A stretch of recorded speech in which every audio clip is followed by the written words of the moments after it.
So let me share with you then, generally speaking, what types of adult relationships there are. Well, for the sake of understanding the connection, I generally divide them into three groups. There's a group called Underbounded, an underbounded relationship, and then there's an overbounded relationship, and then there's a relationship with healthy boundaries. What do I mean by boundary? Well, boundary is, if you think of the boundary of your property, I'm looking at the one on my property, it's basically the fence between you and the outside world. So, what sort of quality does your fence have? It's an energetic fence, of course. We don't actually have a fence there. But if we have an underbounded fence, if we're not don't have a good healthy boundary keeping the outside world out, then what happens in relationship is we get smothered, where the other person comes far too quickly, far too much into our space and can take us over. We can feel overwhelmed, we can feel smothered.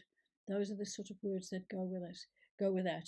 And that generally comes from the sort of childhood where mother might have been very fearful, that every time you went out of her sight, she called you back and she tried to hold on to you. That would create an underbounded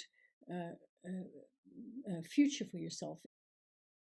The opposite of that, again, we're just going into keeping it simple. The opposite of that would be overbounded.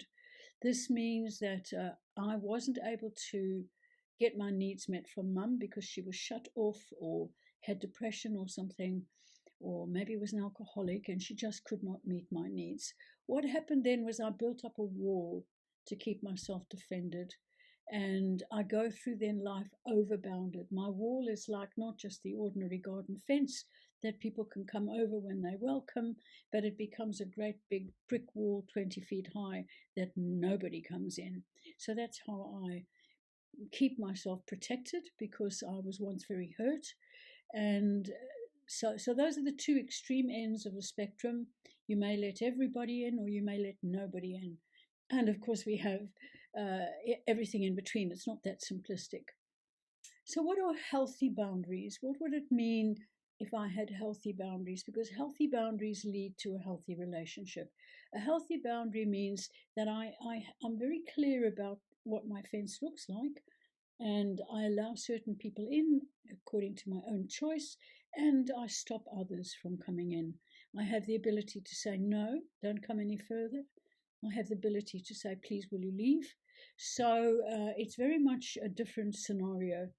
And people who are able to go into relationship with healthy boundaries have a very different experience from those who go into relationship based on childhood traumatic boundaries.